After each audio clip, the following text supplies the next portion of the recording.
Welcome to another episode of Rock and Raw Real Estate Roundup. Today, I will be discussing repair addendums. But before I get started, I want to briefly kind of tell you what a repair addendum is.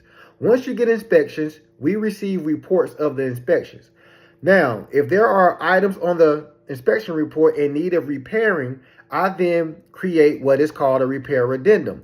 On the repair addendum, I am asking for the seller to make those repairs prior to closing and or give us a buyer's credit so we can have the repairs made once we close. Now, I do want to hit on one important thing. The job of the inspector is to inspect the house. Therefore, it's going to be a lot of things on the inspection report that may not necessarily need addressing right away. So with that being said, once you get your inspection report back, what I usually do is identify items that we consider major items and minor items. Once we identify all the major items, those are going to be the items that we are going to request that the seller get fixed prior to closing or give us a buyer's credit. Now, I know you might ask me, what is a major item? Major items are anything dealing with roof, anything dealing with foundation, any active leaks, or any other major repairs that's going to cost an arm and a penny, basically, for you once you move in.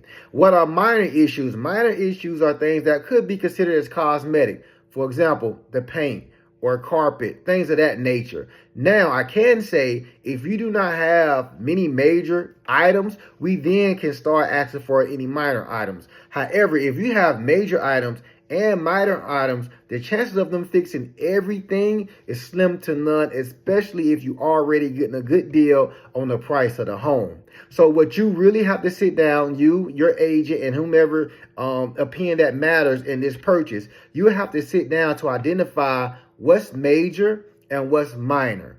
So the reason why I think that's important is because when buying a home, when you get your inspection report, it can be overwhelming because you will see 10, 12, 15, 20, even more items listed on a repair addendum. That doesn't necessarily mean the house is going to fall down. All right. So when you meet with your real estate agent and you identify what's major versus what's minor, your agent is going to fight on your behalf for the major issues. Our job is to make sure that you get the best deal possible. And with that being said, fight on your behalf or negotiate on your behalf for those major items to be taken care at the expense of the seller prior to you coming in. If you want to hear more about repair addendums or how to read inspection reports, feel free to contact me anytime at 803-404-4482. And as always, I'm never too busy for your referrals. Thanks for tuning in. See you next week.